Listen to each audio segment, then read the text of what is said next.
Today's sutta is, as I was saying at the beginning of our sit, it is a giant. It is the sutta in size.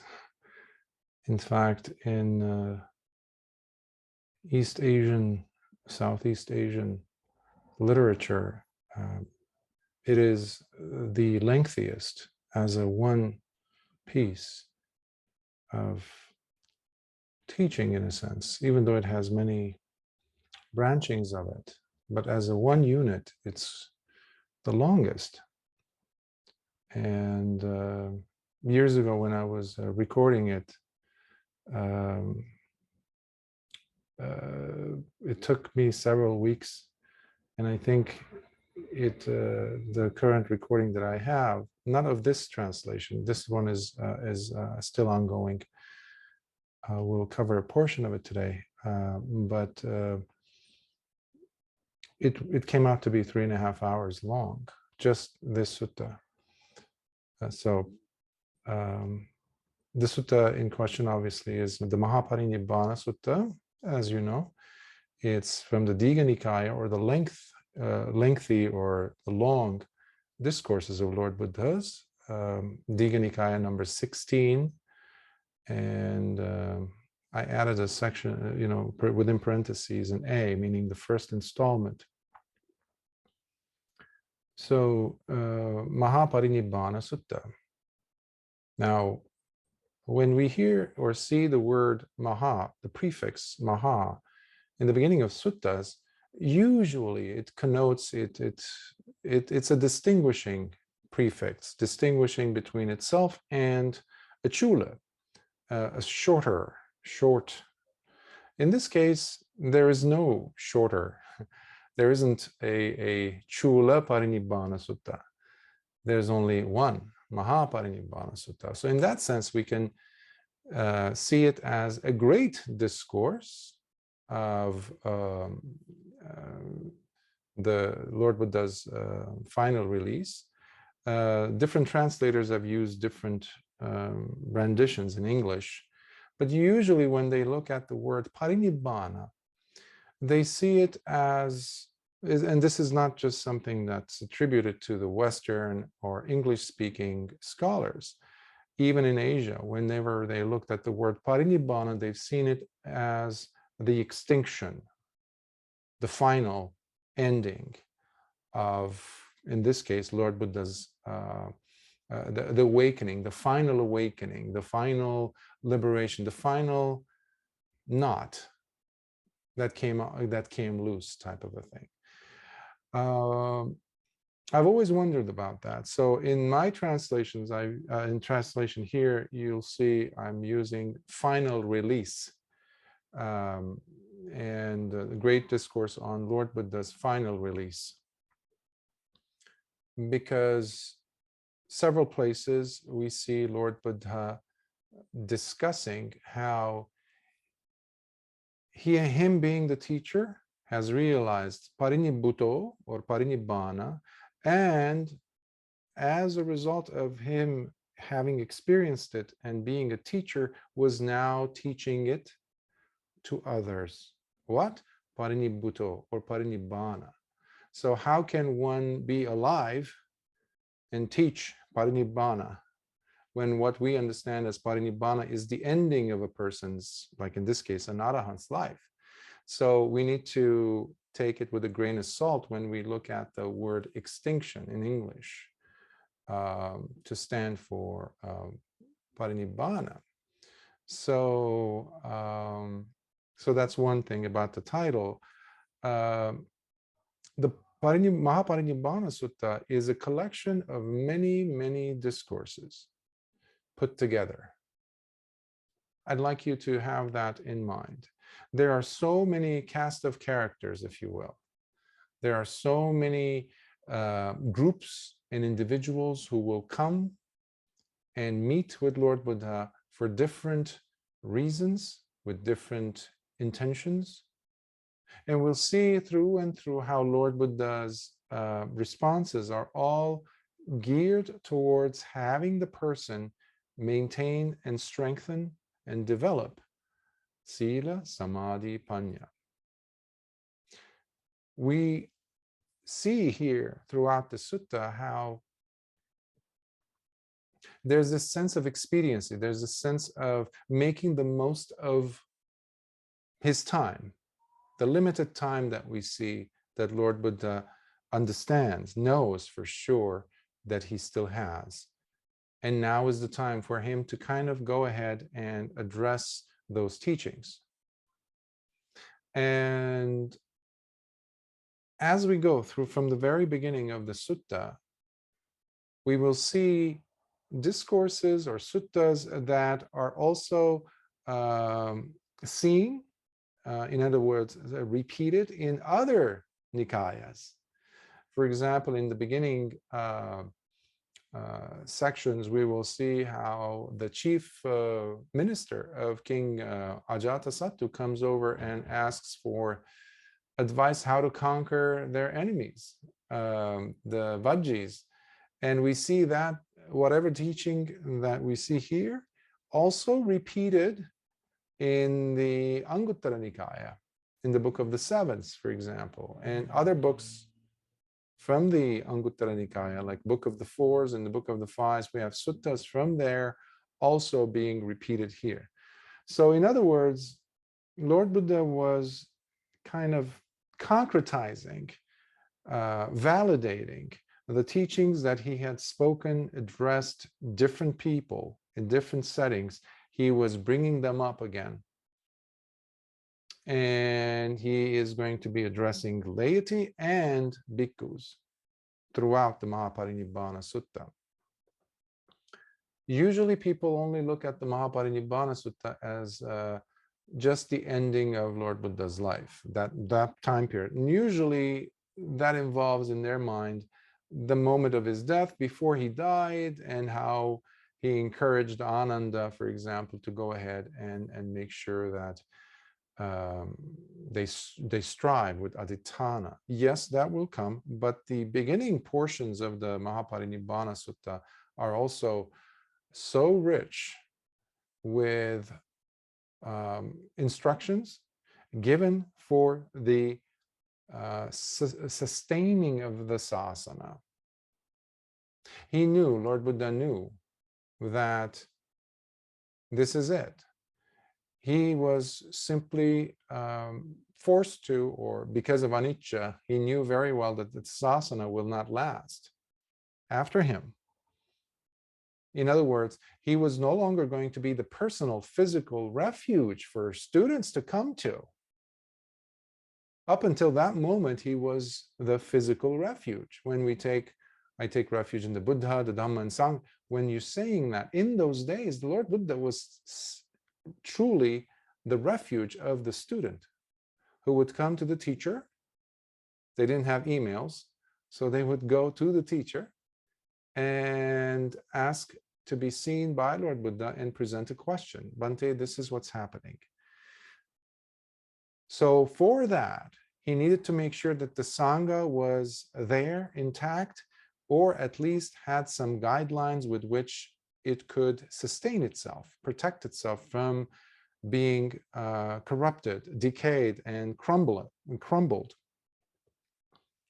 Because the Sangha was the one that was going to make sure that the Dhamma was going to be carried over from generation to generation. So we see sections of these again and again showing up in the beginning portion of, or portions of the sutta. So it's not just the ending of Lord Buddha's life. We're also seeing him nailing it down, the protective measures to ensure that the Sāsana lasts as long as possible.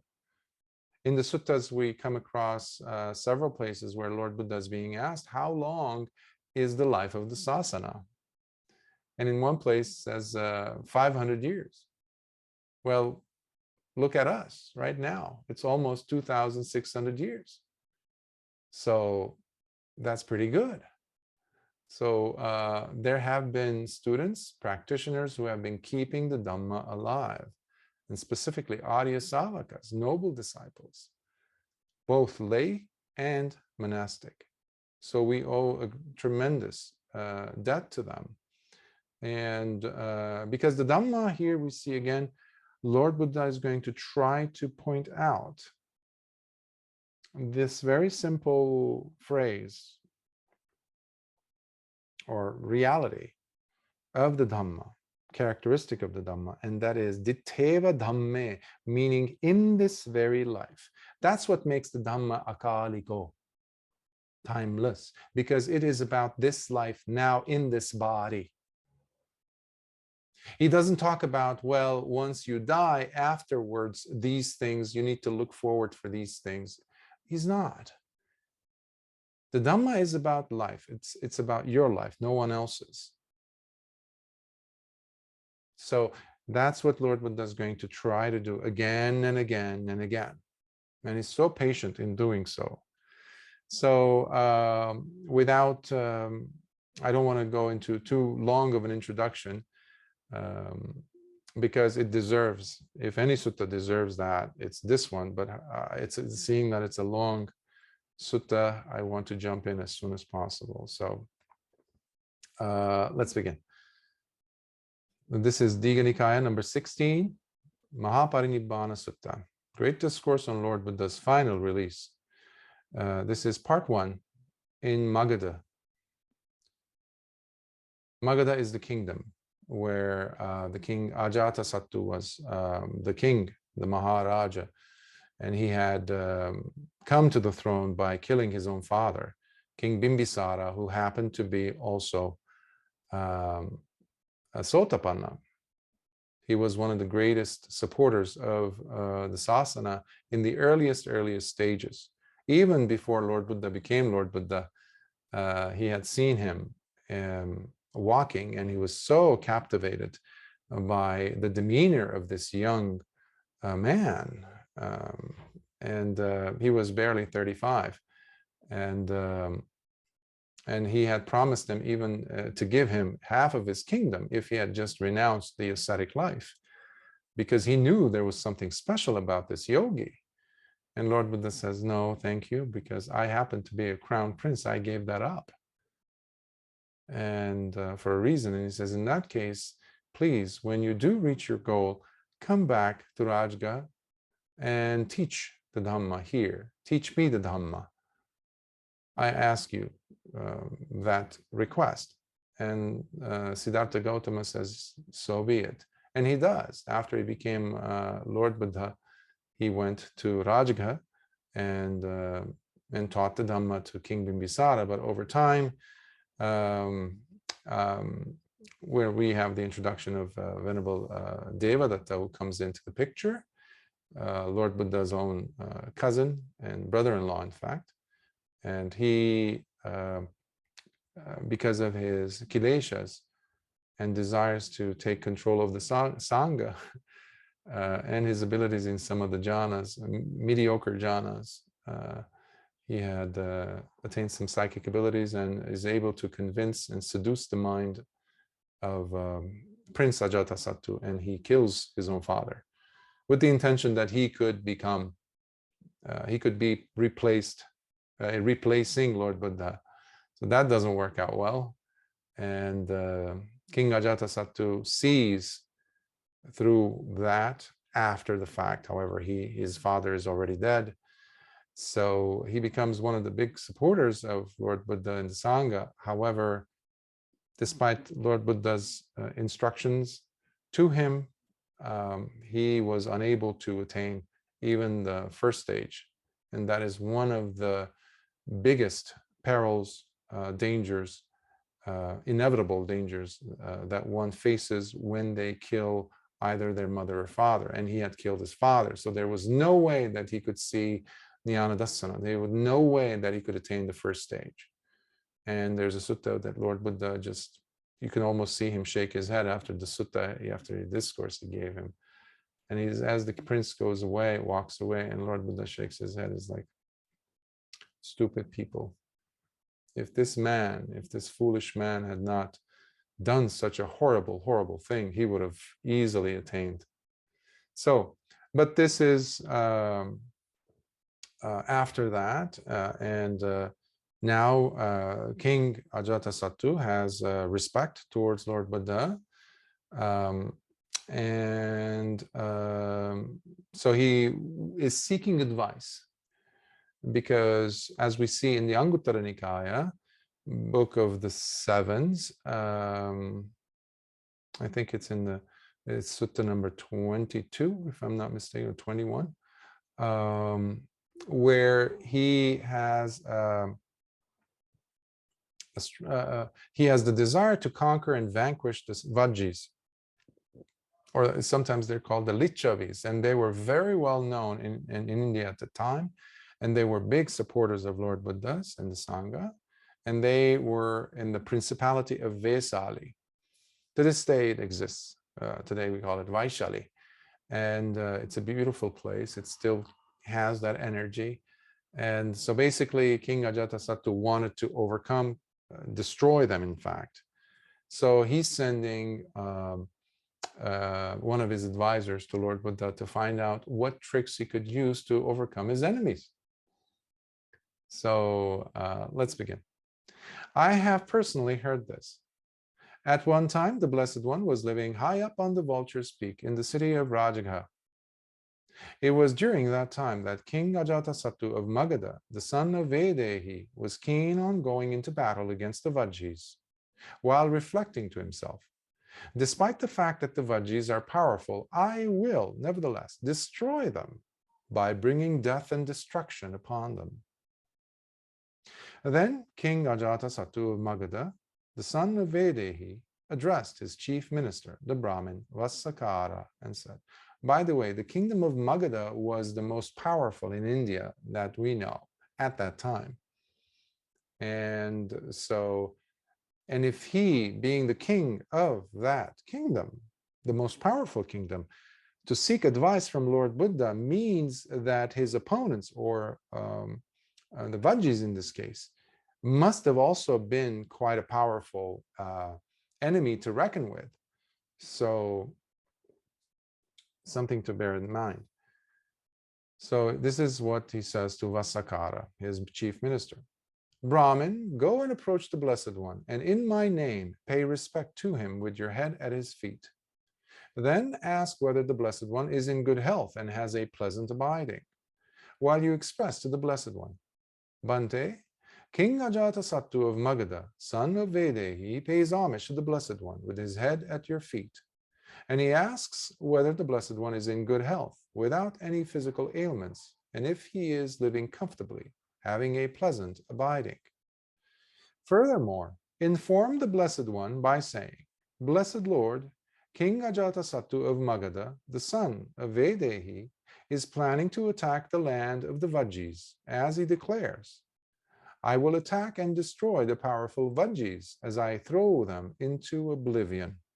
So he had this animosity towards his enemies. Now, Vassakara, pay close attention to whatever the Blessed One says, listening carefully as you report back to me everything you hear, for the Tathagata does not tell any lies.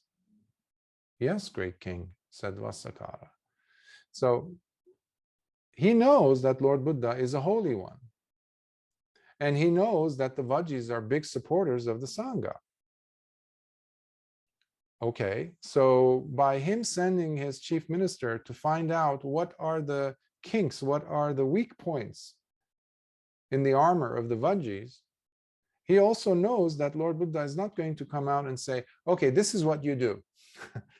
He's not going to say that, because that would be also breaking several rules, several precepts. So Lord Buddha is not going to be siding with anyone. This is a decision that the king is making. And we also see how King Ajatasattu was also aggressively intent on sending to oblivion the Sakyan clan, the very clan of Lord Buddha's. So in the earlier days of, actually in those days, the Sakyan clan were pretty much wiped out and they were pushed out towards what today we have in Nepal. And you do have the Sakyans who became Shakyans. To this day, that lineage carries over. However, they've relinquished the Theravada tradition, and they become Mahayana and Vajrayana over the centuries. But when you trace back their lineage, you go back to the tradition of Lord Buddha, and that's how they also use the family tree or the generational tree all the way back to Lord Buddha's. However, King Ajatasattu wiped them out because of his reasons, because his mother was not a noble woman, and she was supposed to be a Sakyan princess, and the Sakyans had played a trick on the father of Ajatasattu, and I think it was him, if I'm not mistaken. I might be confusing kings here, but it's been a difficult week. But basically, he was known to be very aggressive towards his enemies. So now we get to the first section of the sutta, the Brahmin Vassakara. Then the Brahmin Vassakara, the chief minister of Magadha, followed the instructions given to him by King Ajatasattu of Magadha as he went and approached the Blessed One. After exchanging friendly greetings, he sat at one side and said to the Blessed One, Master Gautama, King Ajatasattu of Magadha, son of Vedehi, pays homage to the Blessed One with his head at your feet, and he asks whether the Blessed One is in good health, without any physical ailments, and if he is living comfortably, having a pleasant abiding. Furthermore, Bhante, King Ajatasattu of Magadha, son of Vedehi, plans to attack the land of the Vajjis, as he declares, I will attack and destroy the powerful Vajjis as I throw them into oblivion. So here we get to the section where Lord Buddha is going to be speaking specifically on what are the things that cause a person's or a group of peoples or societies or families or institutions or anything that we hold valuable, society as such. And in this case, he's going to use the example of the Vajjis, because in the Anguttara Nikāya, we have Lord Buddha addressing in the Sarandada Sutta, I believe, which was a shrine in Vesali, which was in the principality of the Vajjis, how Lord Buddha is addressing them and saying to them specifically, if you want to be untouchable, meaning unvanquishable, invincible, then these are the things that you must follow. So here we're going to see Lord Buddha repeating this, but instead of repeating it to the Vajjis themselves, to the potential enemies of the Vajjis, King Ajatasattu. So he's going to say certain things, but in an indirect way. And look how there's some strategic maneuvering going on, in a sense, because Lord Buddha, as I said, was never going to side with this group of people against this group. He never does that. He is the Dhamma, remember? Lord Buddha is the Dhamma is Lord Buddha. So he's going to use Venerable Ananda as a sounding board to teach or to give answers to Vassakara, possible answers anyhow. So here we get to the principles that protect against crumbling and destruction. So the sutta continues. Meanwhile, the Venerable Ananda was standing behind the Blessed One, fanning him, as the Blessed One addressed him and said, Ananda, have you heard if the Vajji princes continue to frequently join and meet together? This was one of the criteria that Lord Buddha had told the Vajjis to do if they want to stay together. So Lord Buddha is asking Ananda if he knows whether the Vajjis are maintaining this principle, based on which Lord Buddha is going to provide an answer to Vassakara. Yes, Bhante, I have heard that the Vajji princes continue to frequently join and meet together. Ananda, so long as the Vajji, this is Lord Buddha's response to Vassakara without naming him. So basically he used Ananda to get the validation, and now he's saying, so long as the Vajji princes continue to frequently join and meet together, then what is to be expected is their progress and growth, not their decline. So you can take this principle and apply it to any family unit. You can apply it to any company you run, or business, or just your own life. So if a family comes together once a week and meets together, all of a sudden you're going to notice that there's going to be a cohesion coming together. People are going to understand each other. One of the biggest problems that plagues human beings is communication, lack of communication. Coming together with respect and consideration, meeting together, listening to each other is absolute must for the cohesion of that unit, whatever it may be. That's why successful companies have to meet, have meetings. Well, unfortunately, many families have stopped doing that. We don't even eat together. Everybody's running here and there. And if we sit together to eat, everybody's on their phone or something. They're not there. We don't listen. So there is a lesson here for us. This is not just for the Vajjis. This is not for the Vasakara or King of Ajatasattu. This is about us.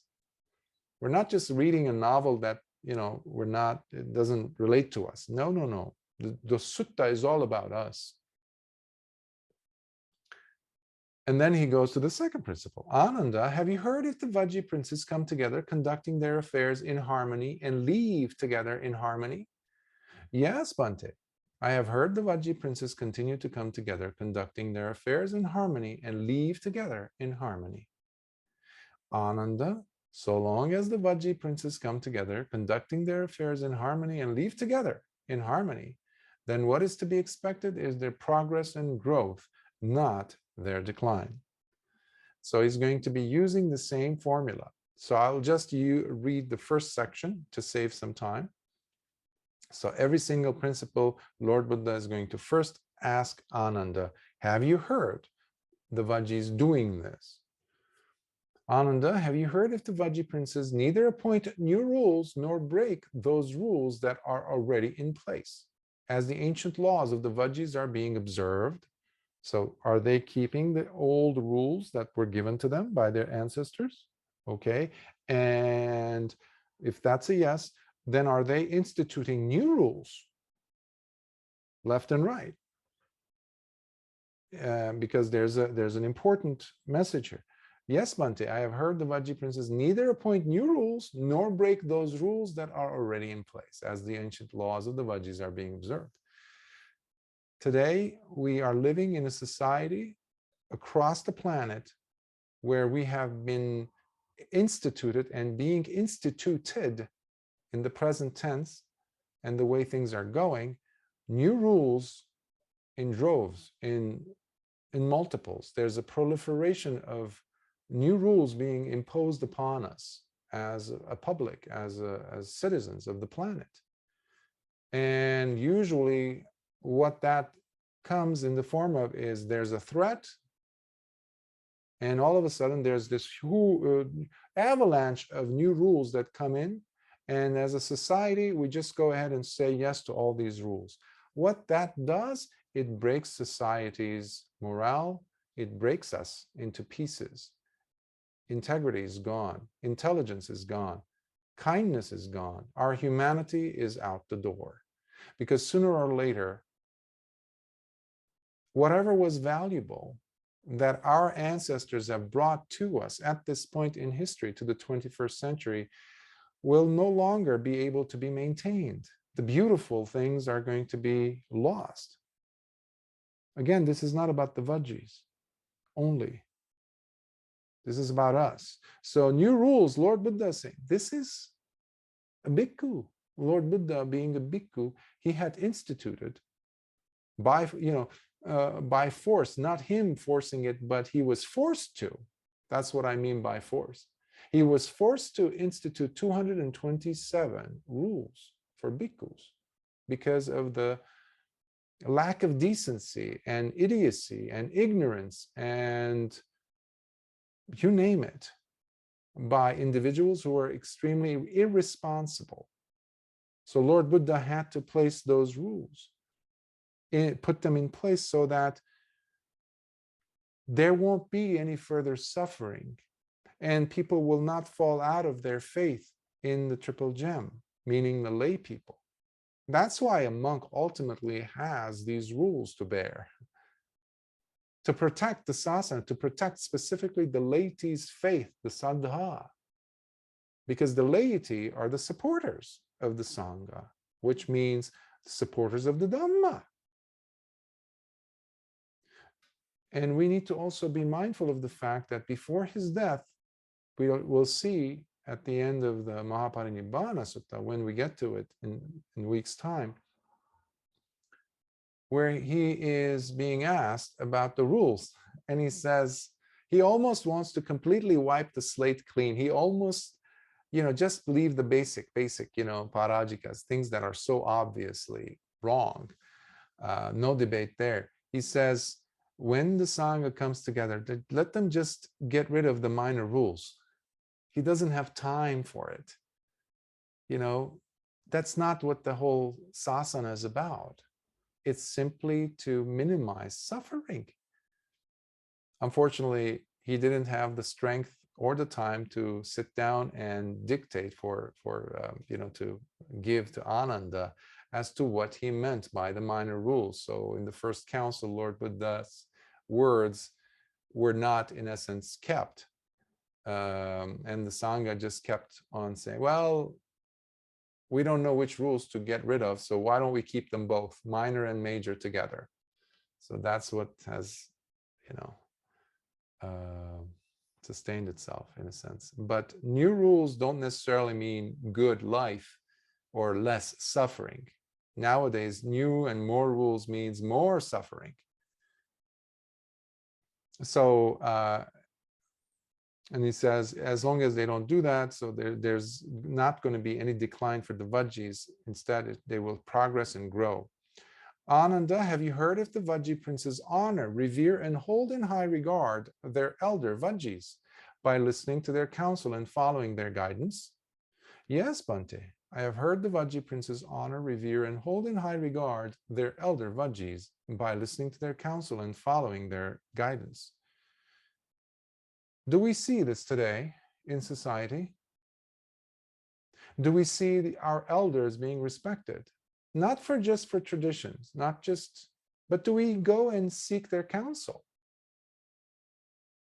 I have been to many senior homes where these elderly individuals are sitting there decaying, crumbling. Their intellect, their memories are being just washed away. They are living libraries of human experience, of knowledge. Such a wealth is being wasted.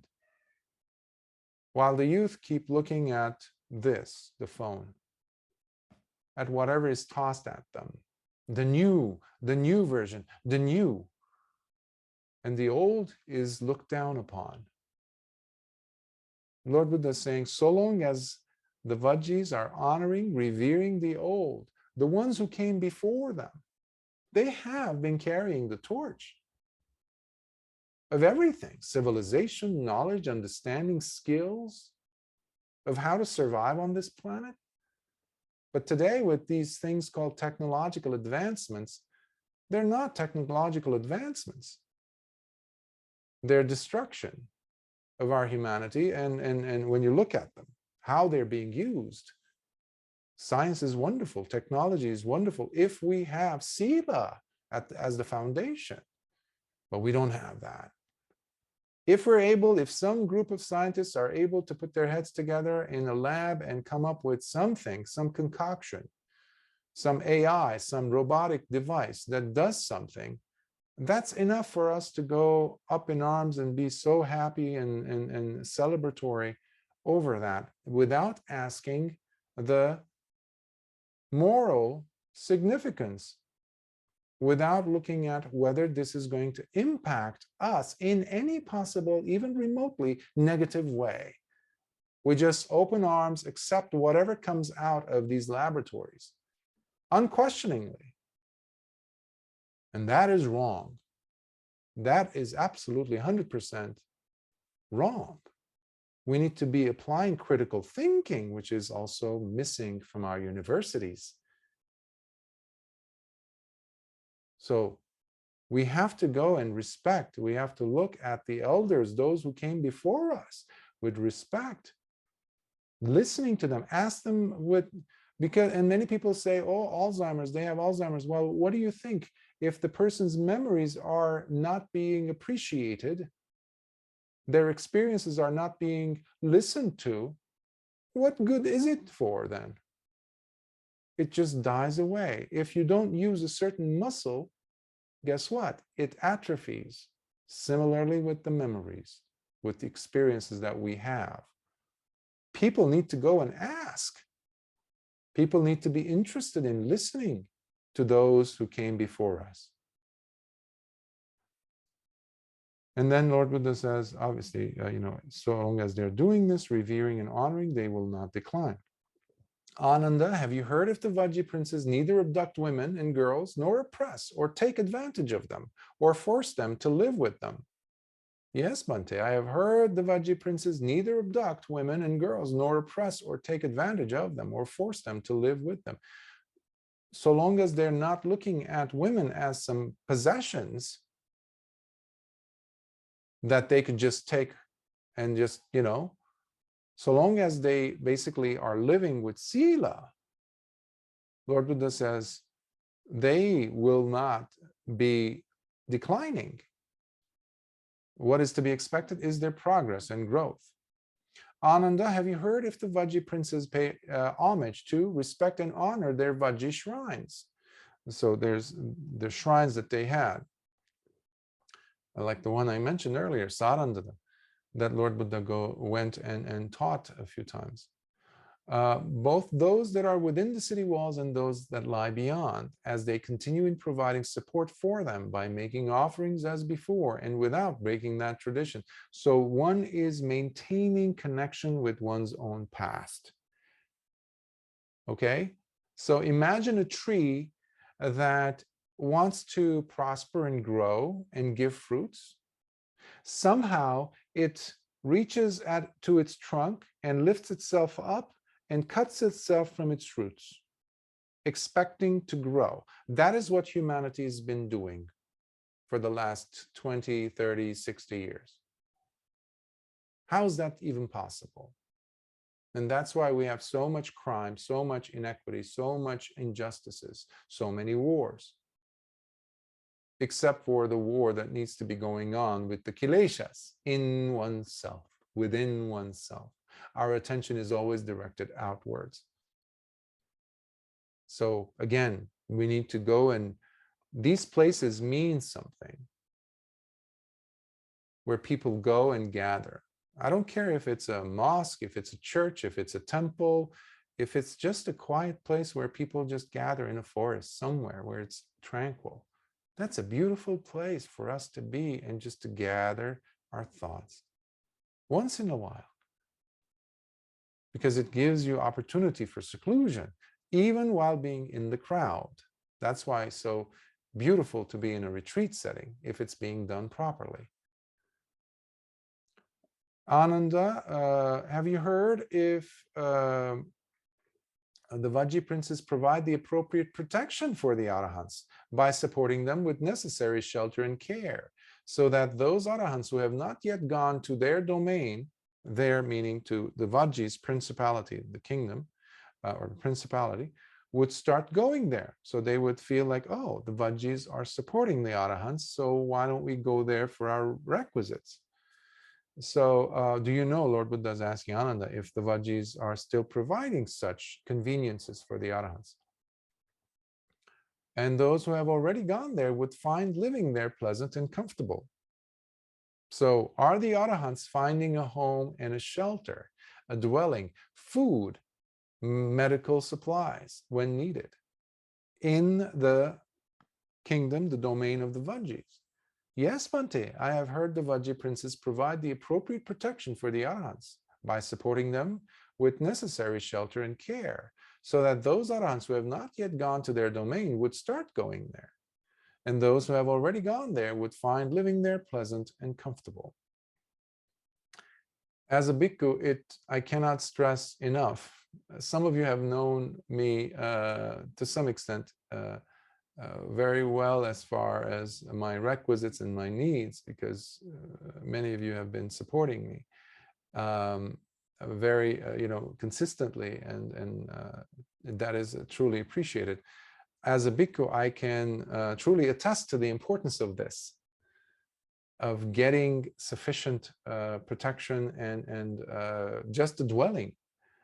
And it really is disheartening and breaks my heart, actually, to see that that is often not the case. What the lifestyle of the Vajjis is not being kept in the world at large. And it's only small lay people that are more eager to helping individuals who are seeking or are in need of these requisites as bhikkhus. And because the reward for it is immediate, because both the bhikkhu now has life, has a place, has a shelter, has food, has basic needs met. And what that also means is the teaching is kept alive, because now the bhikkhu is alive, is able to give you teachings, is provide you with whatever they have experienced and the guidance they have to share with you. That's one of the ways that you can also see the Dhamma becoming akaliko, with the help of you taking part in that whole process. In this sense, providing appropriate protection, whether in the form of generosity, care, doing something for such a bhikkhu, making a few phone calls, for example, etc., or reaching out to look for some type of a resource that is needed, not wanted, mind you, needed. Ananda, so long as the Vajji princes provide the appropriate protection for the arahants by supporting them with necessary shelter and care, so that those arahants who have not yet gone to their domain would start going there, and those who have already gone there would find living there pleasant and comfortable, then what is to be expected is their progress and growth, not their decline. Now Lord Buddha turns towards Vasakara, the chief minister, and is going to address them. Then the Blessed One addressed the Brahmin Vasakara. Brahmin, at one time I was abiding in the Sarandada shrine when I taught the Vajjis these 7 principles that do not lead to decline. So long as these 7 principles that do not lead to decline are well established in the Vajjis and practiced among them, and so long as these 7 are carefully observed by the Vajjis, then what is to be expected is their progress and growth, not their decline. So he's saying, don't come looking for me for the Achilles heel or the Achilles tendon for the Vajjis. So long as they are practicing this, they are invincible. Once the Blessed One had finished speaking, the Brahmin Vasakara said, Master Gautama, when the Vajjis live while observing even one of these principles, what is to be expected is their progress and growth, not their decline. How much more so when they live as they observe all these 7 principles? Master Gautama, surely King Ajatasattu of Magadha, the son of Vedehi, will not be able to overcome the Vajjis, his own boss, unless through some form of diplomatic trickery or by creating dissension among them. So, sleight of hand or something, some sneakiness, because so long as the Vajjis are maintaining these principles in their lives, forget it. Now we must take our leave, Master Gautama, for we have much work to do. Brahmin, you may do now as you see fit. And the Brahmin Vasakara, having been delighted by the words spoken by the Blessed One, got up from his seat and left. So, sometimes people have interpreted or looked at this sutta's first section that we just went over and said, well, this is something that was just added. So they don't see beyond, the content. There's a pattern here, and we need to understand who's teaching this and why. Lord Buddha was the first sociologist you can think of. He was so interested in the social well-being of human beings, of people. And he's giving us clues and the glue, in fact, of how we can maintain a healthy society. He's using the example of the Vajjians, yes, but we need to have some character who will be embodying or who will be wearing the teaching. They will be receiving the teaching for us. So now there's no Vajjis, no Lichavis if you go to India. And Vesali is there. It has some streets that you walk through. It's lovely. It takes you back to India. Some places there's a lot of poverty, but the teaching rests with us now. What do we do with it? That is up to us. Now we get to the section where Lord Buddha is talking specifically to the bhikkhus, and he's using some of these principles. And again, this comes also from, we see this also in the Anguttara Nikāya, the numerical discourses. Principles that protect the bhikkhus from crumbling and destruction. What can create that cohesion? Earlier I was talking about families. What can maintain a good, cohesive, respectful relationship among the bhikkhus? That is what Lord Buddha is talking about. Again, throughout, we'll see his sense of expediency, where he will go from one place to the next. We'll see that happen as well. Earlier, he was in Rajagaha. Eventually, we'll see him going from one place like Pataligama. He's going to go to Nalanda, to Vesali. All these places he will go as if he's giving his farewell. He's saying his farewell to all these places. As he's doing so, he's reaffirming the teachings. He's trying to reignite the faith that these people had at one point in time towards him, towards the Dhamma. So he's basically trying to secure the ropes, as it were, for the Sāsana. Like when you have a hurricane coming, you bury the hatchet, you just put tie everything down to make sure everything is solidly secure. He's trying to do that, to prolong the Sāsana's life long after he's gone. Okay. Then, soon after Vassakara left, the Blessed One addressed the Venerable Ananda by saying, Ananda, now go and have all the bhikkhus living in Rajagaha come and gather in the assembly hall.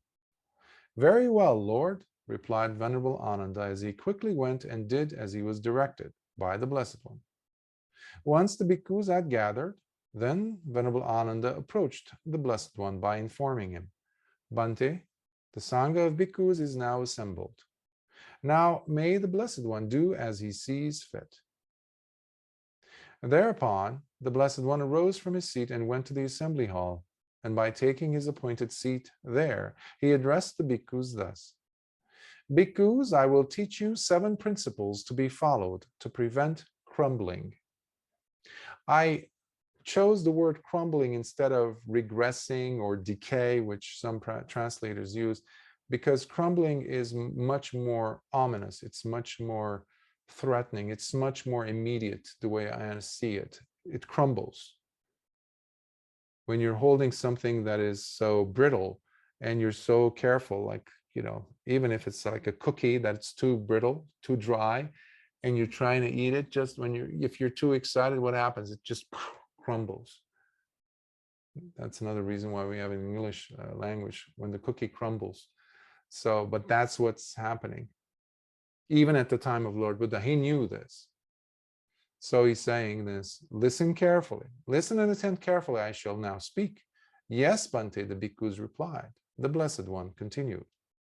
And what bhikkhus are the 7 principles to be followed to prevent crumbling? Bhikkhus, So long as the bhikkhus constantly come together in good faith and for the promotion of the Sāsana, then it is their success and growth that is to be expected, not their crumbling.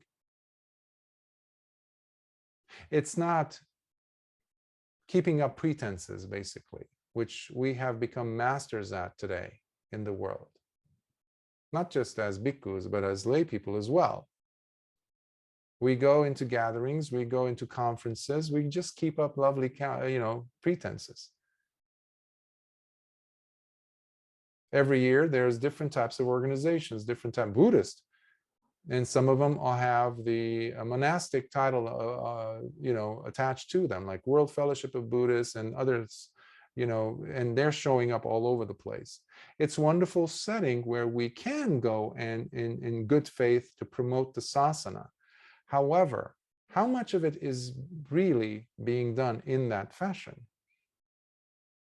So many times I've asked teachers who used to go to these conferences as to what the outcome was, or have they actually benefited?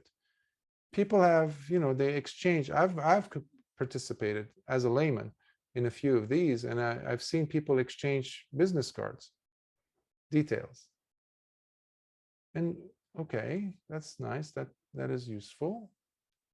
But what is being done? Are we talking about what's ailing the Sāsana today, honestly, openly, without fear, without any hatred, without any enmity in our voice, without any aggression, without any contention? Are we doing that? No. We have become masters at beating around the bush, keeping up pretenses. How is that going to help the Sāsana? So remember, Lord Buddha is saying, in good faith and the promotion of the Sāsana, there's a purpose in this. When we come together, it must be for, what can I do to make sure that the dangers that are showing up everywhere will not take away anything from what Lord Buddha has left for us, has kept in our safekeeping, that we are the guardians of.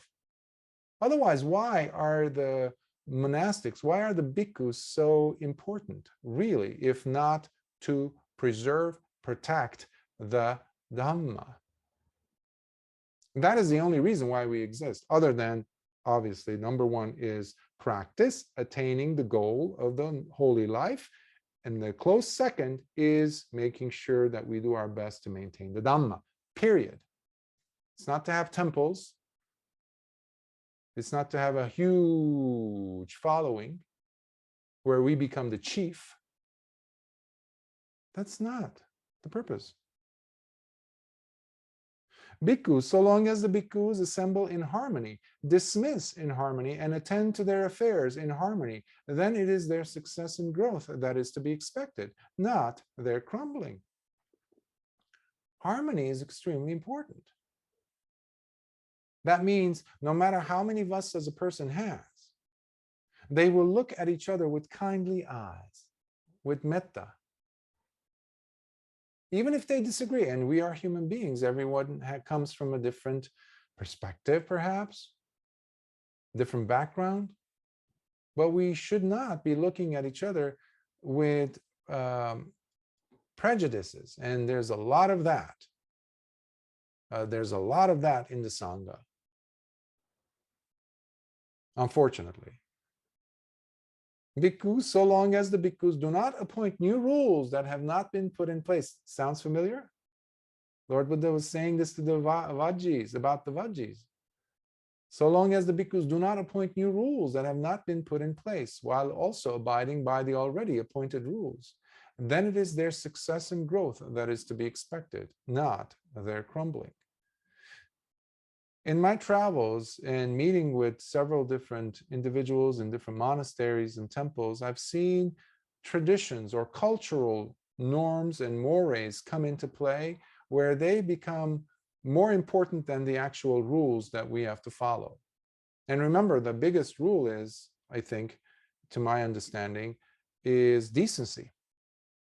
Call me crazy, just decency, basic decency, which does not care whether a person is a layperson or a monk, doesn't care what color skin a person has, where they come from, who their parents are. Decency.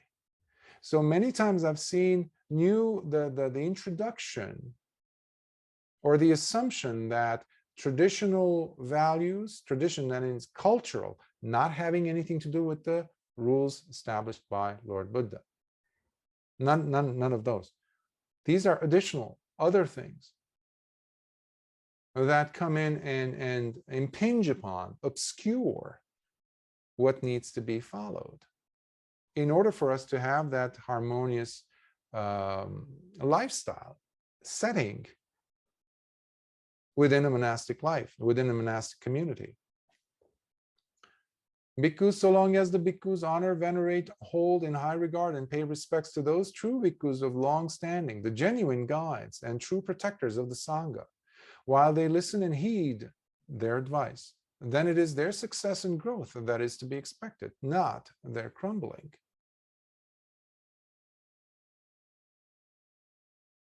There was one monastery I went to, and the abbot, whom I had known for over 30 years, a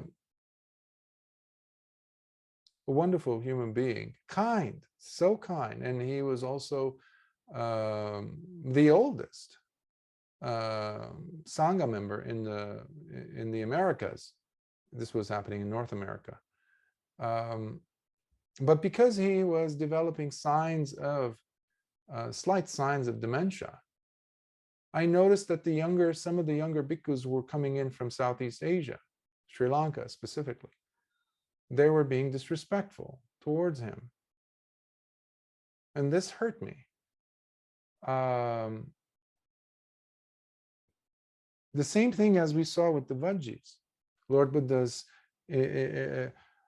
encouragement of listening to the elders, paying respect, and learning from them. Remember, simply because a person has some memory lags or some lapse, momentary lapse in their memory, does not mean they're now insignificant.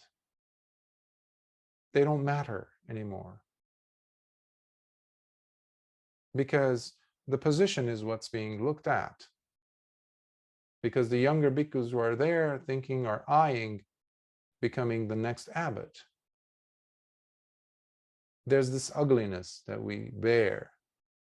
And we have to be cognizant of these things, especially you as lay people, because you hold such power over this. To at least stop this or bring such things, such disturbing matters to to the forefront and give it some attention and address them. Bhikkhus, so long as the bhikkhus are not led by nor are under the powerful influence of craving, which would lead them to constantly want to experience new things and have renewed existences, then it is their success and growth that is to be expected, not their crumbling. Not the new van, not the new iPhone, not the 200 acres that we can attach to this few acre lot that we have. These have nothing to do with the Dhamma. We must always check the intention behind what is being requested, what is being promoted as a need. Again, without contention, we just have to look at why is it that Lord Buddha is saying these things. And remember, he is addressing the bhikkhus. In those days, only the bhikkhus were aware of these discourses, of these teachings. But over time, thankfully, the Dhamma became available for the masses, specifically the lay people. So now, with these forums, the resources that we have, where, for example, here I'm sharing the sutta with you, these instructions of Lord Buddha's, you have these resources at hand. Don't sit quietly as the Sāsana keeps crumbling. because it's not just the fault of these faulty bhikkhus that the Sāsana is dying, decaying, crumbling. It's also the fault of the many lay people who see the problem but do nothing. Again, with metta. You must approach everything with metta and with the intention to preserve the Dhamma, not with the intention of punishing anybody. That's not healthy, that is not Dhamma. Bhikkhus, so long as the bhikkhus wish to live in seclusion, such as in forest dwellings, then it is their success and growth that is to be expected, not their crumbling. In many suttas, we come across Lord Buddha highly encouraging, specifically in the Anguttara Nikāyas, again and again in different books, the book of the 4, the book of the 5, 6, etc. We see Lord Buddha again and again urging the practitioner. He starts with the bhikkhus, but also the noble disciple in training. That means also a layperson, to go and dedicate some of their time to seclusion, not seek company, not be around company, people. People love noise. We love to laugh, but that's also a very fertile territory for the mind to become opposite of tranquil, restless. And it brings up the kileshas. It brings up raga, which is lust, craving, and ignorance is there. Anger is there. So we need to move away from that and seek seclusion. Again, he's talking about bhikkhus here. So as bhikkhus, we cannot keep on hanging out or attract to us groups of individuals or be surrounded by constantly even our supporters, whom we need, mind you. But that must be a small portion of how we spend our time. Bhikkhus, so long as each of the bhikkhus diligently works by establishing sati within himself, as he seeks to make his place of residence into a refuge, where true and genuinely celibate bhikkhus striving to attain the highest goal of living the holy life would want to flock to and stay, while at the same time, all those good bhikkhus already residing there continue to do so without any trouble, living comfortably there and at ease, then it is their success and growth that is to be expected, not their crumbling. There's so many teachings here, if you noticed, in just one paragraph. Establishing sati within himself. Sati is not someone else's sati. The saddha we talk about, the faith we talk about, is not about someone else's saddha. The virya we talk about is not about someone else's virya. The samadhi we talk about is not about someone else's samadhi, nor is the panya someone else's panya. It is all about oneself. The sati that one has to establish within oneself. So as a teacher, I can go ahead and teach different multitudes of people while I don't practice. That means nothing. It's like in the Dhammapada verse where Lord Buddha says, he who doesn't practice is like someone who counts others' cows as one's own. You count, but at the end of the day, the other cow herd is the person who's going to take all those cows into their farm, into their, stables.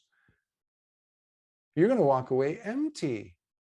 And we have so many bhikkhus who are walking away from life empty. Again, this is not just about bhikkhus.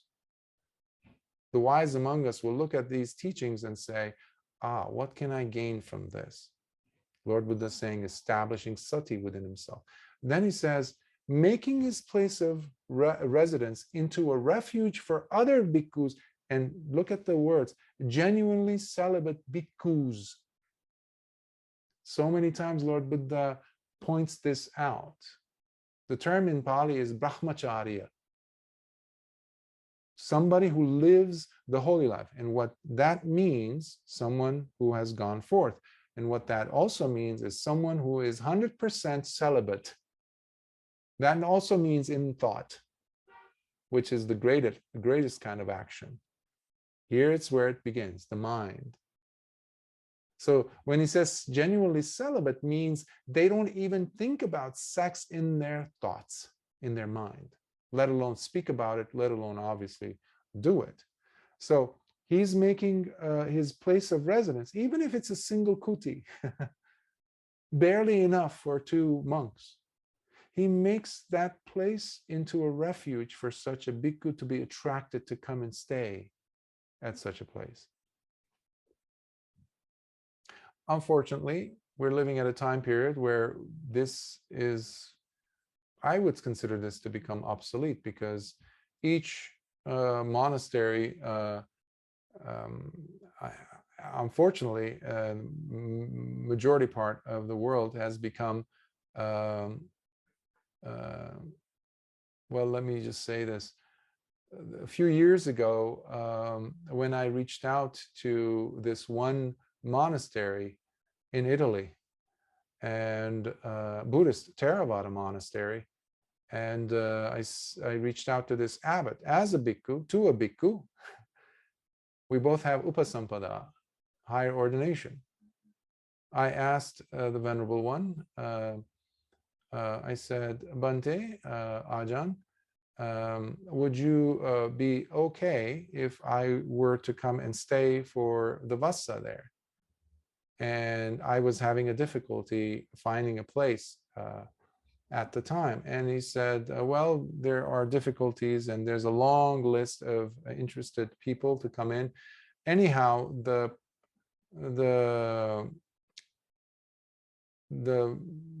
priority is given to those bhikkhus who are ordained in this tradition, which was a Thai forest tradition, one aspect of the Thai forest tradition.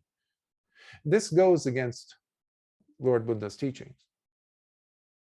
for example, because the place that we have must be open for other individuals, other bhikkhus, other practitioners, in fact. I don't care even if the person is a bhikkhu or not. Are they truly practicing? Are they following? Are they maintaining sila, samadhi, panya? And if they are truly a gem in this world. We have to cherish such individuals, such beings. So Lord Buddha is saying, so long as bhikkhus are doing that, instead of hoarding the place, this is my place, this is my temple, my monastery. When even the robes that I have on me are given by the laity, that's quite funny. My monastery. So long as bhikkhus don't do such things, it won't be crumbling. In this way, bhikkhus, so long as the bhikkhus are closely adhering to and living by these 7 principles that prevent crumbling, then it is their success and growth that is to be expected, not their crumbling. The Dhamma can only ultimately come alive and stay alive within us. Again, it doesn't matter whether a person is a bhikkhu or not. The Dhamma comes alive in us. And the last word always belongs to the practitioner, not the scholar, not the intellectually minded, not the person who has titles either, but the person who is truly practicing. When you leave your home to go to work, are you practicing sila? At least towards yourself. Are you more kindly towards yourself? Are you a little bit more forgiving towards yourself, your partner, your boss, your child? Are you maintaining your precepts? Are you watching the mind carefully, observing with sati sampajanya? Is there yoniso manasikara? Do you have wise reflection, attentively, carefully, staying with it? And if you do, that's wonderful, because you are the practitioner who's maintaining the life of the Sāsana, Okay? You're giving it life extension. And what an extension that is, because you soon enough are going to be tasting the fruits of the Dhamma. Even though Lord Buddha is dead, the teaching is not, because of you maintaining it in you, by you. Further, bhikkhus, I will teach you 7 more principles to be followed to prevent crumbling. Listen and attend carefully. I shall now speak. Yes, Bhante, the bhikkhus replied. The Blessed One continued. And what, bhikkhus, are the 7 principles to be followed to prevent crumbling? Bhikkhus, so long as the bhikkhus do not delight in being active, being neither attached to nor indulging in constant engagement with work or to being active, then it is their success and growth that is to be expected, not their crumbling. But why? Why was Lord Buddha against, in a sense, being active? Remember the seclusion part he was mentioning earlier? The practice? Not being associating with so many companions and things like that. That's why we go forth. What is that? Going forth. Bambaja, what is that? We're moving away from being engaged with whatever we were engaged in type of business, perhaps, involvement with people. We have to have a priority. I cannot maintain the responsibilities I had as a layman while I am living the life of a bhikkhu. It's not possible. Sooner or later, something's got to give, as they say in English.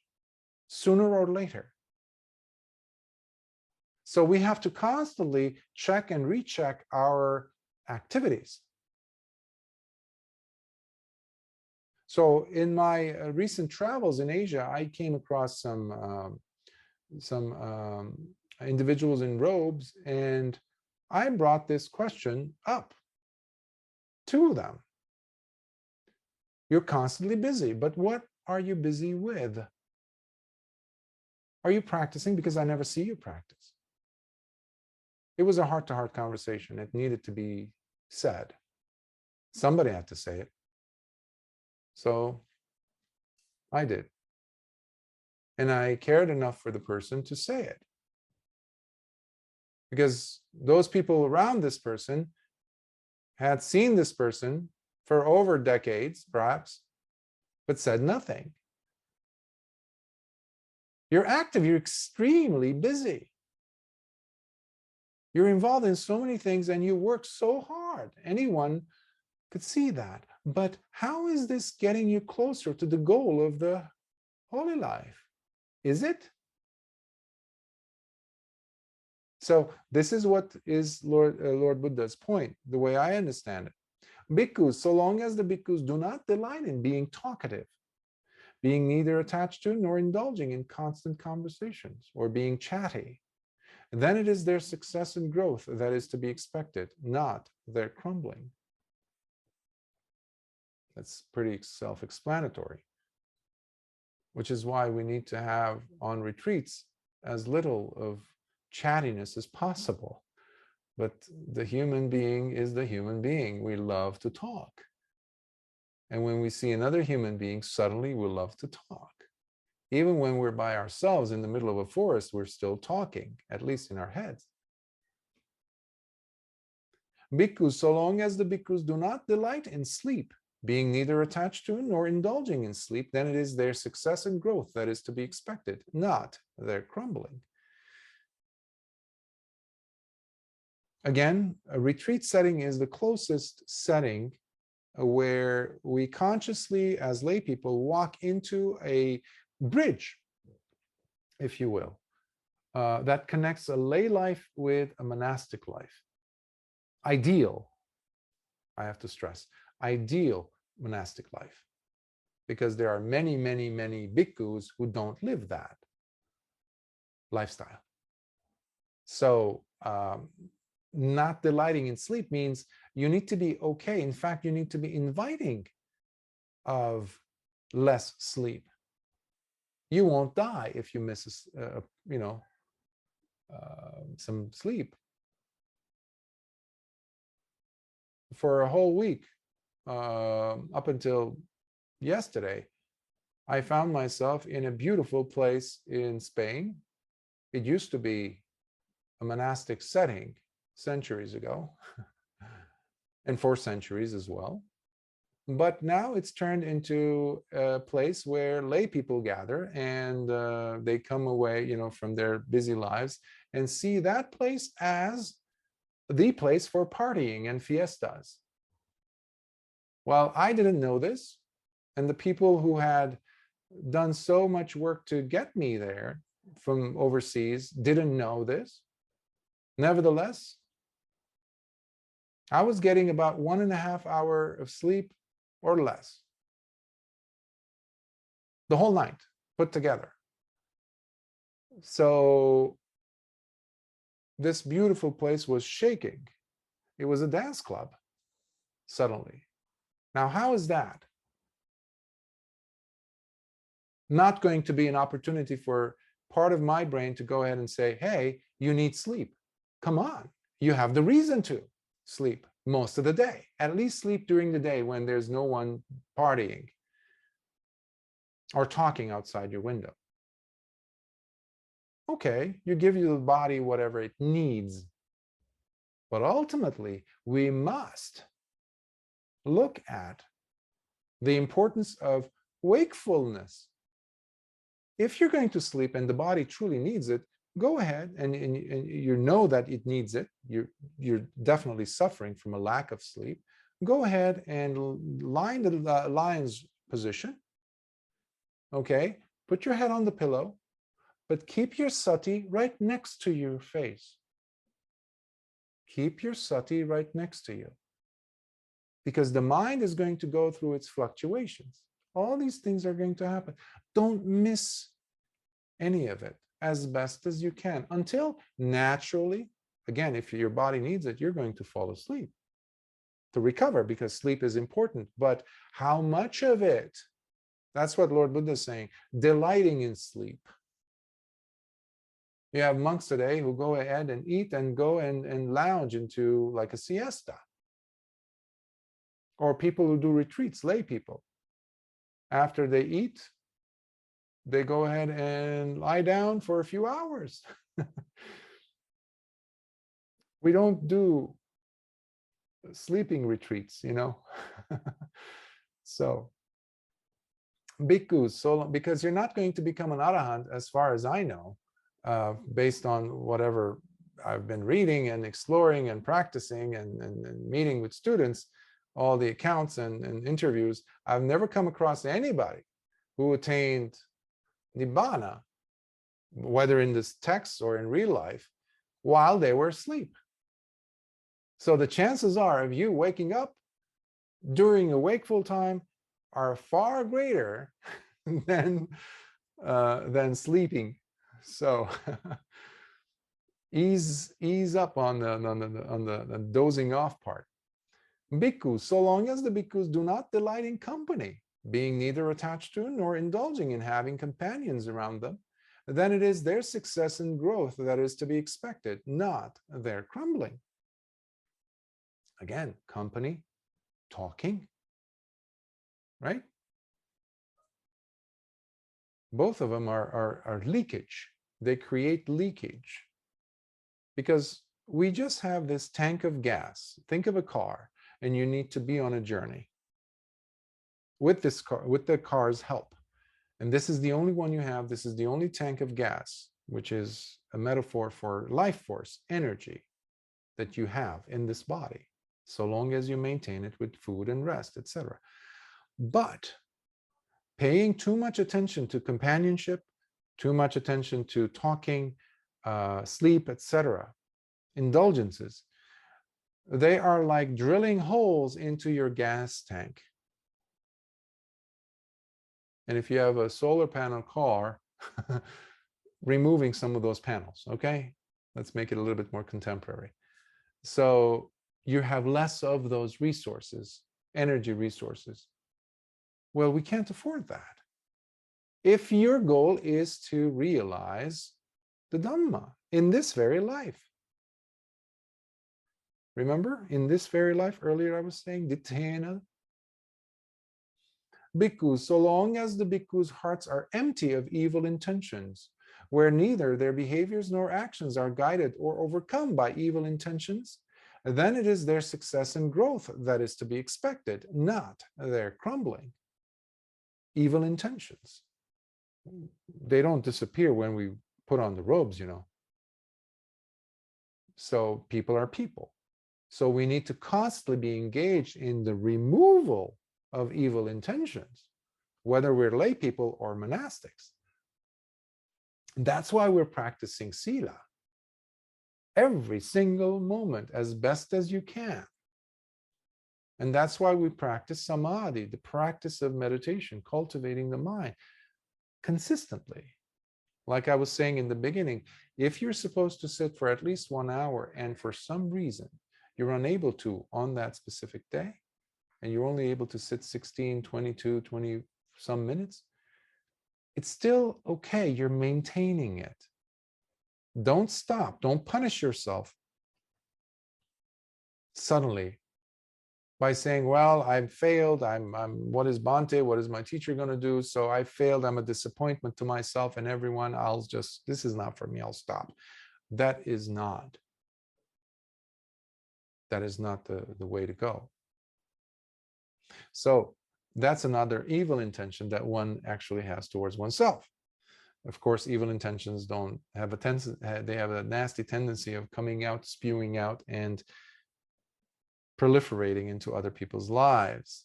And if you're living in a community, what that entails is there will be bitterness, there will be ugliness, there will be gossip, there will be even companionships, which is what we're going to see next, showing up in the Sangha. Bhikkhus, so long as the bhikkhus are not associating with evil companions, neither spending time with nor enjoying the companionship of wicked people, then it is their success and growth that is to be expected, not their crumbling. We cannot use the robes to hide anything, including our companions, including how we spend our time. Again, this is about evil companions, not just about evil companions within the group of individuals called bhikkhus. No, this is about everyone. In the past, people used to come into sessions where I, as their psychotherapist, would have to help them find a way out of their suffering. And soon enough, you would find that there are individuals in their lives that actually mean them harm. But they themselves consider such people in their lives as air, as oxygen. Those individuals we call toxic. I call them emotional vampires. That's another term that we use. But when it comes to having us remove such people from our lives, we think that it's so sacrosanct, it's untouchable. We can't do that. Our whole life is going to come apart. There's a dependency. So we need to look at our willingness to maintain the status quo. So what's the tool that we can use here? What's an intervention to use? Remember, asevana cha balanang pandita chana sevana. Do you remember that from the Mangala Sutta? Not to have any association with fools and to associate with the wise is the greatest source of mangala, happiness, good fortune. So we need to go in and extricate, surgically remove such people by not giving them attention. So when a person is calling you, when a person keeps sending you messages and say, hey, why don't we meet? Why don't we hang out? And you, whenever you go and do hang out and spend time with, you feel like as you walk away from such an encounter, such a meeting, you feel like you've lost something. You feel drained. You feel You could have used that time a little bit better, but you didn't want to disappoint them. Every encounter needs to enliven you, needs to enrich you, no matter how brief, how long.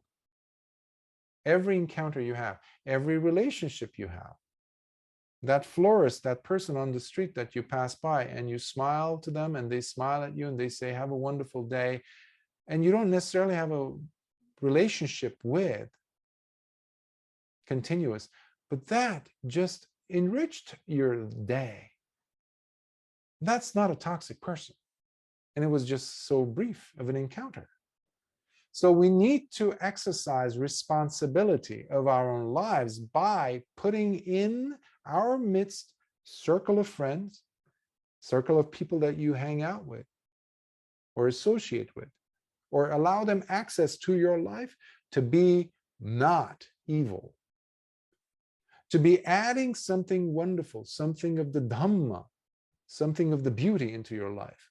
If there isn't, then you know who's responsible for your dukkha, unnecessary dukkha as such. Bhikkhus, so long as the bhikkhus do not stop halfway from striving to complete the ultimate goal of the holy life, simply for having attained some mundane level of distinction, then it is their success and growth that is to be expected, not their crumbling. Meaning you have to go and finish the race as a bhikkhu. You can't stand halfway. Well, I made it this far. You know, it's 50 some kilometers or 26.5, I think, mile, the marathon. Well, I made it the first 6.5 miles, so I'm good. I never run that much, so I ran 10 miles. I mean, come on, that's enough for me. Thank you. I'll walk this way. No, you have to complete it. Especially when we talk about not something mundane, we're talking about Nibbana, and that's why we are wearing the robes. Again, number one priority, number one goal of a bhikkhu is attaining Nibbana. Don't let anyone tell you otherwise. Not to go and get a PhD in an MBA or something like that, like I've seen some bhikkhus try to do, or become a scholarly monk. That's never should be on the resume of a practicing bhikkhu as a primary goal. We don't stop halfway. And this is not, again, about bhikkhus. Sometimes I see individuals who attain to the first jhana or something, or they experience some tremendous level of joy, and they're like, yes, I want to experience this, Bhante. Meanwhile, they're practicing and they're getting to deeper, deeper, deeper states. But they're so attached to that feeling, that, you know, the goose flesh or whatever that comes in with the joy and this, oh, Bhante, but that was so good. That was so delicious. I want to go ahead and re-experience that. Or talk about that with others. That becomes your glass ceiling. In fact, it becomes concrete ceiling, because you will never grow beyond it. Unfortunately for many bhikkhus, unfortunately today, even jhanas have become not a possibility, which is such a sad state of affairs. Many of us talk about jhanas, and that's it. That's the extent. By talking about it doesn't make us experts at all. The only way we can be experts at the Dhamma is by practicing and tasting the fruits of the Dhamma, period. So Lord Buddha is saying, even if you've practiced and attained to the 4th jhana or the 8th jhana, but you've never penetrated, you have not attained even to the first stage of awakening. Or even if you have, let's say, let's take it there. Even if you've attained to, and you're still alive, you've become a sotapanna, which is a very lofty supramundane state, but it's only the first stage. And you're still alive, you still have the possibility to become an arahant. Don't stop halfway. Why are you stopping? You earned the badge, who cares? Make it your goal to exit this life as an arahant. Can you do that? That's the challenge that Lord Buddha is giving every single one of us, bhikkhu and lay disciple as well. There's no distinction. Remember that. No distinction. In this way, bhikkhus, so long as the bhikkhus are closely adhering to and living by these 7 principles that prevent crumbling, then it is their success and growth that is to be expected, not their crumbling. So all the problems we see in the world today, in the Sangha today, if any of these principles are followed, we won't be crumbling, and boy, are we crumbling. As a bhikkhu, I can say that. And as being lay disciples yourselves, you have been witnessing this yourselves for many years. But we cannot stick our heads in the sand like an ostrich and say, oh, this too will go away. No, no, we're going to get to better days. That's not how it works. We lose the Dhamma now, we lose the teachings now, we will lose it forever. Until many eons later, we get another Buddha, when the whole Dhamma is completely wiped out as far as, teachings being available on the Four Noble Truths. So how do we live the Dhamma? That's what it comes down to. Living the Dhamma. How are we living it?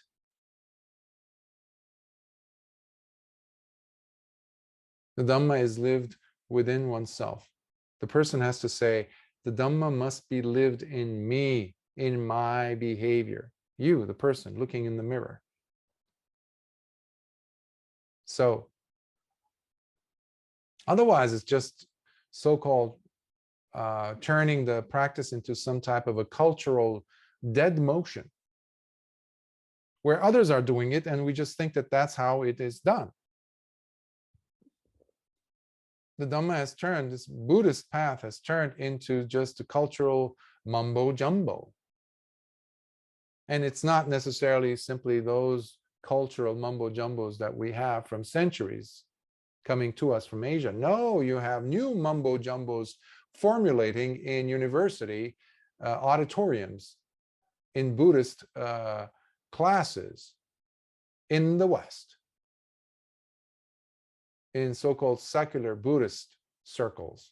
New cultural mumbo jumbo, dead motions, lifeless.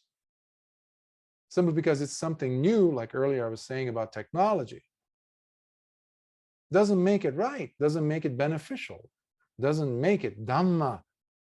It needs to have Sila, Samadhi, Panya there, unshakably present, unapologetically present.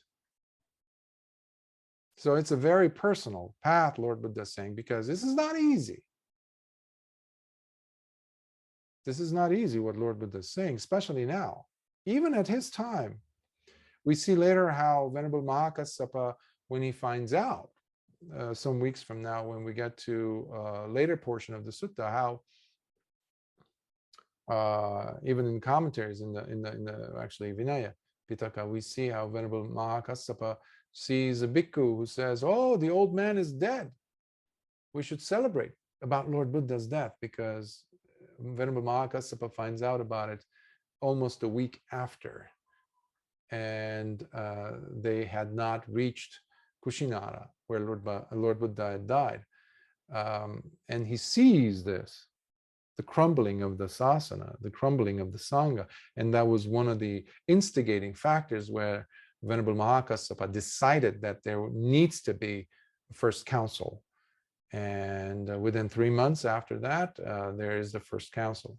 I have talked about this extensively when I was in the BMV giving one of the first series of talks was on how the Nikāyas are formulated, how the suttas. And in there, I discussed this in how the teachings, Tipitaka is formulated. It's available on YouTube now. So,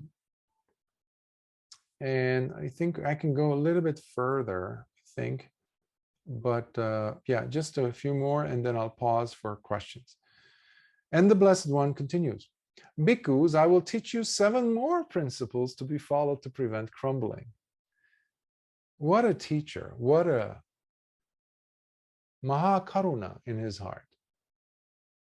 Listen and attend carefully. I shall now speak, he says. Yes, Bhante, the bhikkhus replied.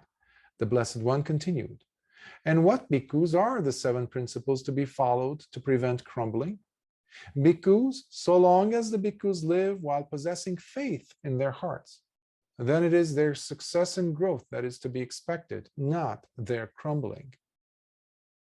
Faith in themselves very first. That's the first thing. Many people think faith in the Buddha. Remember, Lord Buddha is dead. Okay? We don't have faith in the Buddha because he's going to come and save us from some part of the universe, some cosmos, whatever, some Deva realm. No. We use his example to generate a significance in us, a goodness in our heart, that, hey, if I have the ears to hear the Dhamma, to listen to the Dhamma, to heed the Dhamma, to be moved by the Dhamma, and to practice the Dhamma, then I too, as this person, no matter how little I think of myself or how great, I too can attain the same states. That is number 1, to have faith in. In the book of the Sixes, in the Anguttara Nikāya, Lord Buddha says, if anyone has a lack of faith, they cannot attain arahantship. So, faith in their hearts. Bhikkhus, so long as the bhikkhus live while possessing wise moral shame in their hearts, hiri, then it is their success and growth that is to be expected, not their crumbling. One has to have wise moral shame. How is my action affecting myself and others? So you're taking ownership. Bhikkhus, so long as the bhikkhus live while possessing wise moral consideration in their hearts, then it is their success and growth that is to be expected, not their crumbling. What if those people that I hold so dear find out about me thinking these thoughts openly? If they find out, if they penetrate my mind and see that I'm having these thoughts, what will they think of me? Bhikkhus, so long as the bhikkhus are learned while studying the Dhamma, so long, I'll just abbreviate, so long as the bhikkhus live with energetic effort in their hearts, so long as the bhikkhus live with mindfulness in their hearts, so long as the bhikkhus live with wisdom in their hearts, then it is their success and growth that is to be expected, not their crumbling. In this way, bhikkhus, so long as the bhikkhus are closely adhering to and living by these 7 principles that prevent crumbling, then it is their success and growth that is to be expected, not their crumbling.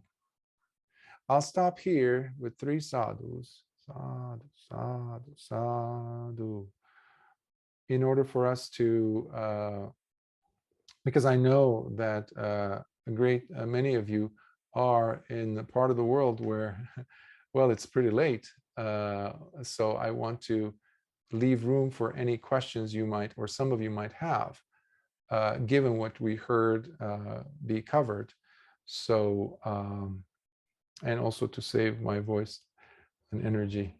So, are there any questions? We'll continue from the Bojjhanga section next week. And yes, we're going to be covering this sutta on a weekly basis instead of the normal every other week, because I don't want there to be any sense of any kind of interruption or gaps, so people could forget and things like that. We don't want to have those possibilities. Are there any thoughts, questions, comments?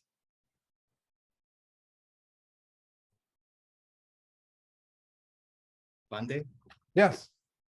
Hi. I have a question. Go ahead. So just now, you said that you translated that Nibbana as release. Is that correct? In this So case, my question is, oh, sorry, go ahead. Finish your question, then I'll address. okay. So my question is, if you translate Nibbana as release, then my question is, what is being released into what? Ah. So that's my question. And there goes the left brain, activated with all the pistons. All the time. All the time, yes. Well, release from that hang up that everything has to be in a nicely packaged, box. Because, of course, I'm not putting down logic or intellect as such. It has its place. But when we're talking about Nibbana, again, it could be extinction. I have no qualms with that when someone uses it, of course. But you're releasing yourself from suffering. But why? Why is there suffering in the first place? Remember the first noble truth. Well, you cannot really appreciate suffering if you're mindless of it, if you're not aware of it. This suffering is not an intellectual phenomenon. So I would approach answering your question from the back door, if you like, approaching it from there, from that angle. Can you release yourself from suffering? And then, if you have, what did you release yourself into? It's something like everybody talks about in the medical field or in the health sciences about, sickness. Countless journals and articles are written on that, books. How many people are actually talking about health? Do you know of any? Health. Well, we talk about in the field of therapy, mental health, to attain the state of normalcy, normal. One of the first things I was curious about years ago while studying to become a psychotherapist in a psychology degree and all that, I was like, okay, but what is normal, really? And this is beyond the scope of a relative, what is relative or, no, but I'm curious, what is normal? Because is there such a state? First of all, we need to understand that. So health the same way. But the moment you are unhealthy, you're not healthy. You see that. From what to what? So there are these factors that we need to be very careful of, because you don't care when you are suffering. At the moment that you are mindful of the suffering, you don't care. You just want suffering to be gone. You want to basically be released, liberated, freed from the suffering. And the first noble truth is that, okay, mindfulness of the dukkha. That's what makes the dukkha actually noble truth, It's not the dukkha. Many people don't consider this. It's the understanding, and understanding only comes when there is enough sati and yoniso manasikara, wise, reflective attention on the subject at hand, meaning, okay, there's suffering, okay, what's going on? You're appreciating suffering, and then you go and probe a little bit more, and then you see the second noble truth, which relies on the first noble truth, meaning your mindfulness of the suffering. These are the things which are going to help you to be released from it. Because now you're going to peek through and see, I am contributing to this suffering thing, which is not a intellectual. This is something that is very experiential. So I'm contributing to this. I'm fueling this, aren't I? Interesting. That's when it becomes second noble truth, where you understand that there is craving. And that is you fueling more. You're throwing more gasoline into the fire. That's why your pain is intensifying. And that requires you not to run away from suffering. Remember, release is not running away from suffering. That running away is ignorance, which is the basis of there to be craving in the first place. So in order for you to taste the third noble truth, you must not run away. You must stand there responsibly, carefully, mindfully, see what's happening, identify your contribution to the fueling of it. Just that understanding will give you enough impetus to say, oh, wait a minute. So if I don't spew more gasoline on this, the fire won't go up like crazy, blaze? Yeah, okay. You're just exercising now the Eightfold Path, Noble Eightfold Path, because you're maintaining right action, because you have right view. So they come together. So you see the question, how it becomes irrelevant because it is non-experiential. You feel pain. You don't think about it. You can intellectualize it up to, wazoo, but it doesn't matter anything when you're experiencing it. So it's all about experiencing it through understanding, while using the intellect to understand, to probe as we can logically, but it has its limits. I don't know. I hope I answered your question somehow. You did, Bhante. Thank you. Sukhiyoto. Great question, though. Any other thoughts, questions? Yes. Okay. Go ahead. Good evening, Bhante. How I actually saw the Parinibbāna Sutta. It's totally a different dimension, and I think what I gained from this session basically is the view which I hold on to seems to actually take a different route from ignorance and familiarity. Things are turning, as in you see things of what the Buddha Dhamma was and how it has actually been interpreted today. So I like to thank you for that.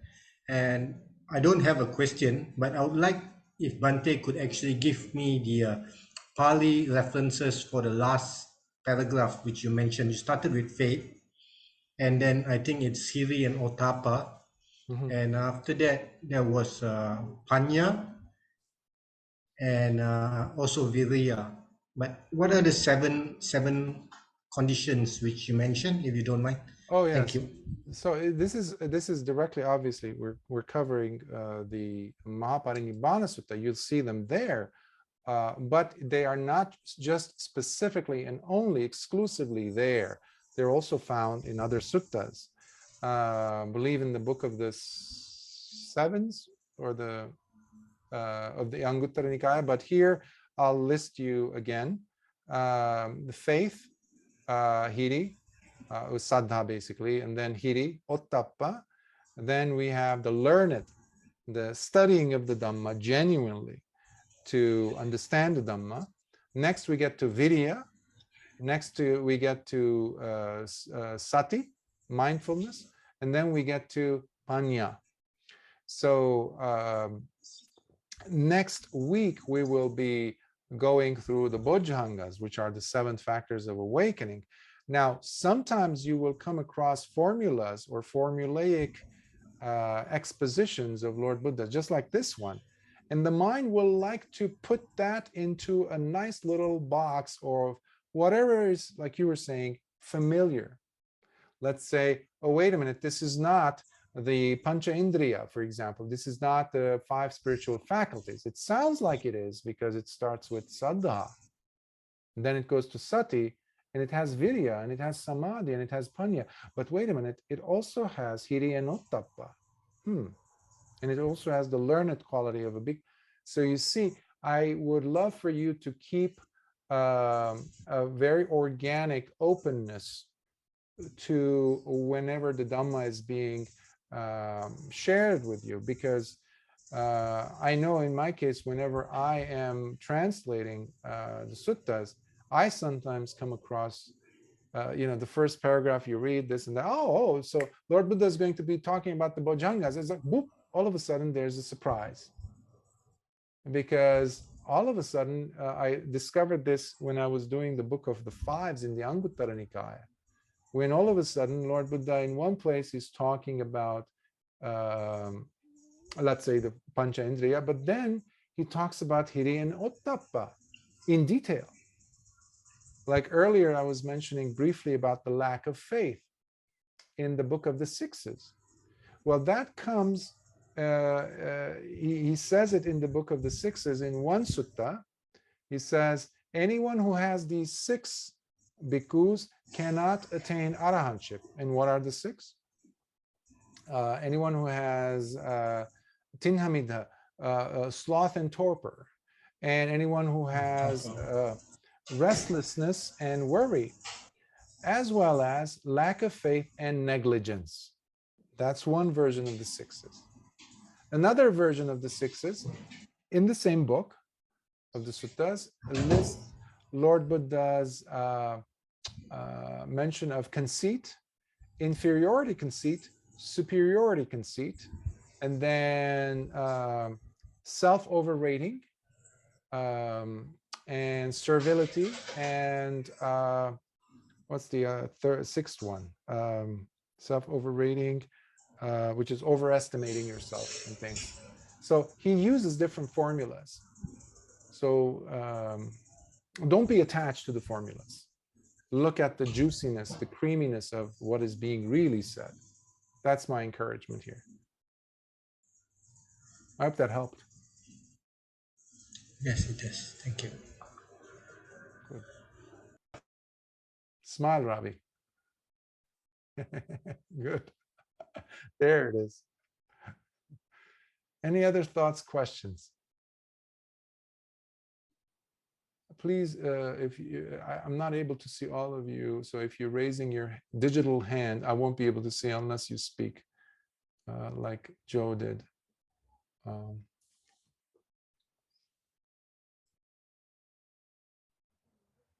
I'm very glad to be covering the sutta. Finally, I was very hesitant and of doing, because it's a giant. It can be intimidating. Yes. So if there are no questions, we'll cut it short, because I don't want you to be. I know in Asia it's pretty late, almost midnight. So okay, so let us do the transfer of merits in Pali. Akasattha chabumata deva nagamahiddhika punyantang anumoditva chirang rakhantu loka sasanam. Akasattha chabumata deva nagamahiddhika punyantang anumoditva chirang rakhantu desanam. Akasattha chabumata deva nagamahiddhika punyantang anumoditva chirang rakhantu mam paranti. Sadhu, sadhu, sadhu. May you be well. May your practice continue growing. Please trust in your inner goodness. If you can take anything with you from today, let that be it. And maintain your practice. Okay? Don't be surprised. Don't think so little of yourself when it comes to the Dhamma. You have this life. You have this life. Make the most of it for the Dhamma's sake. May the blessings of the Triple Gem be with you always and your loved ones. And until next week, be well. Sukhi Hot. Sadhu, sadhu, sadhu. Sadhu indeed.